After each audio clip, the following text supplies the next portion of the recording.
Je vais vous expliquer maintenant comment créer une rencontre à partir du logiciel eMark.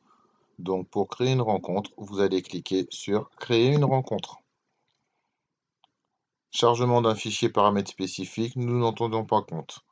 Sauvegarde de secours, définir un emplacement. On clique sur Définir un emplacement. Je vais choisir ma clé qui se trouve ici. Donc OK, puis cliquez sur Lancer la rencontre. Donc, vous allez arriver dans un onglet Informations. Donc, sur l'information de la rencontre, pensez bien à noter impérativement le numéro de la rencontre que vous trouverez sur la convocation, ainsi que le lieu.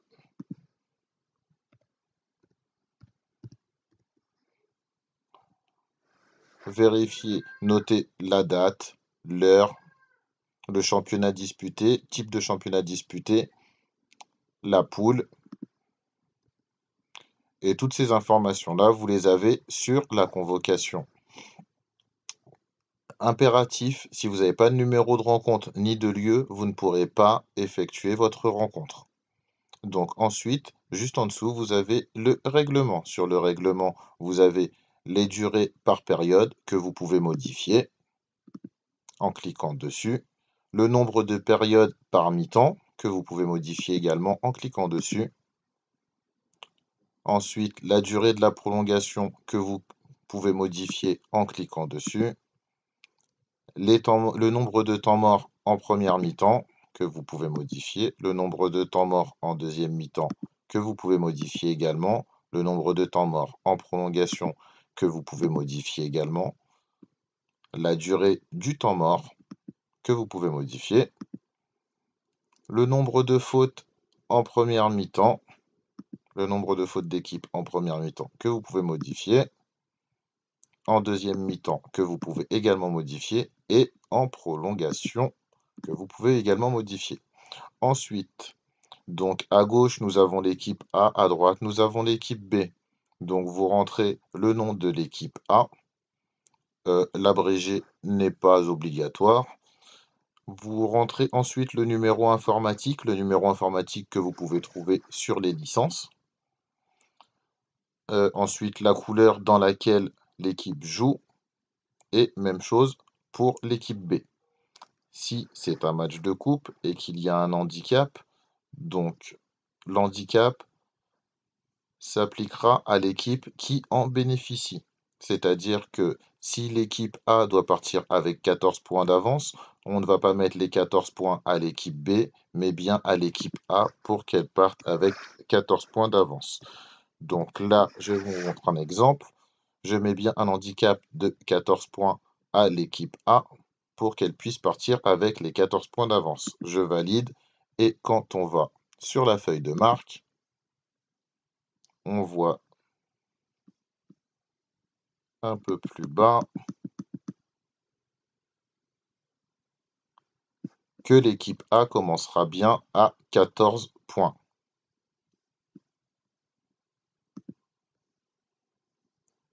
Donc, je reviens sur modifier et ensuite j'enlève cet handicap car nous n'allons pas mettre d'handicap sur ce match. Une fois que tout est fait, vous cliquez sur valider. À tout moment, si vous vous êtes trompé, vous avez tous les récapitulatifs de ce que vous avez rentré. Si vous vous êtes trompé, vous cliquez sur modifier et vous pouvez revenir à tout moment sur cette page pour pouvoir faire vos modifications. Puis valider pour passer à l'étape suivante. Ensuite, pour créer un joueur, pour ajouter un joueur, excusez-moi. Pour ajouter un joueur, vous allez dans Ajouter joueur. Vous cliquez sur Ajouter joueur, indiquez son numéro de licence. Si sa licence n'est pas présentée, cliquez sur Licence non présentée. Puis indiquez son type de licence. S'il a un surclassement, son surclassement. Ensuite, son nom, son prénom, ainsi que son numéro. Et si c'est le capitaine. Si c'est le capitaine, vous avez juste à cliquer et ça nous fait une petite encoche. Si vous vous êtes trompé, vous recliquez pour enlever cette encoche. Et c'est la même chose pour la licence. Si la licence n'est pas présentée, vous cliquez pour mettre la petite encoche. Si vous vous êtes trompé, vous recliquez pour enlever cette petite encoche. Ensuite, vous faites ajouter. Vous voyez bien que le joueur numéro 4 a été ajouté chez les A. Donc, si vous vous êtes trompé, à tout moment, vous pouvez modifier le joueur en cliquant sur la flèche et vous revenez bien au numéro du joueur, au joueur numéro 4. Si vous voulez lui donner par exemple un prénom, hop, vous faites modifier et on voit bien que le S apparaît contrairement à tout à l'heure. Si ce joueur ne fait plus partie de l'effectif ou vous vous êtes trompé, vous pouvez éventuellement le supprimer en appuyant sur la croix.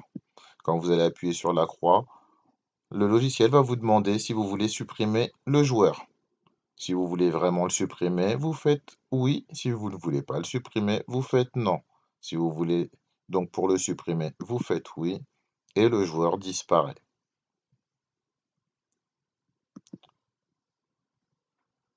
Donc, on va rajouter des joueurs.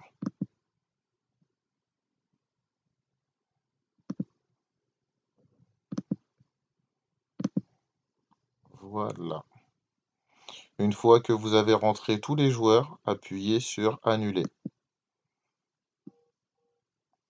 Une fois tous vos joueurs ajoutés, vous pouvez toujours modifier vos joueurs en cliquant sur le joueur que vous voulez modifier, en cliquant sur la flèche ou le supprimer en cliquant sur la croix.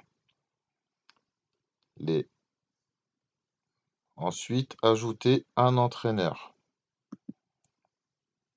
C'est le même principe. Le numéro de licence, si sa licence est présentée, on n'a pas besoin de cliquer. Si sa licence n'est pas présentée, vous cliquez sur licence non présentée. Ensuite, son type de licence, son nom et son prénom. Si l'entraîneur est aussi joueur, vous pouvez l'ajouter. Et il vous suffit de mettre son numéro. Ensuite, ajouter. Et il vous bascule directement sur l'entraîneur adjoint. Car vous avez déjà un entraîneur ici présent, donc si vous entrez un deuxième entraîneur, ça sera l'entraîneur adjoint. Si vous ne voulez pas l'ajouter, vous cliquez sur Annuler. Ensuite, tous les joueurs de l'équipe A sont bien rentrés et sont bien créés. Pour l'équipe B, c'est exactement la même chose. Ajouter joueur, numéro de licence, pour la licence non présentée, type de licence, nom, prénom et numéro du joueur. Capitaine ou non.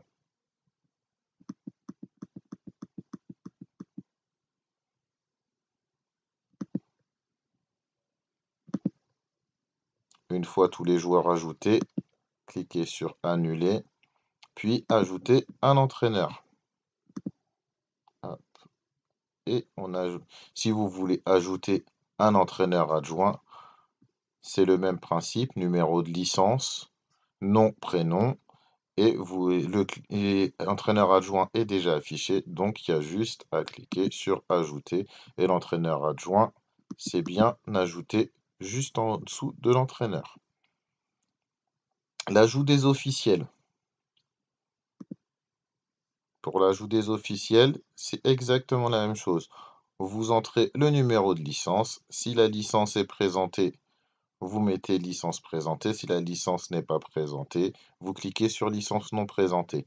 À savoir que si l'officiel vient avec une convocation, il n'a pas besoin de présenter sa licence parce que il a été convoqué. Ensuite, nom, vous rentrez son nom. Le prénom, vous rentrez son prénom. Sa fonction, donc s'il est arbitre, premier arbitre, deuxième arbitre, marqueur, chronométreur. Et n'oubliez pas le délégué de club également. Donc là, on va mettre un arbitre et surtout, n'oubliez pas de rajouter son groupement sportif. L'encadré adresse est à ignorer. On ne rentre plus les adresses des officiels. Un arbitre 2, un marqueur, un chronométreur, ainsi qu'un délégué de club, anciennement appelé responsable de salle. Une fois tous les officiels ajoutés, cliquez sur Annuler. Tous vos officiels apparaissent dans cet encadré. Alors là, vous avez créé toute votre rencontre. Donc, en allant sur la feuille de marque, vous voyez bien que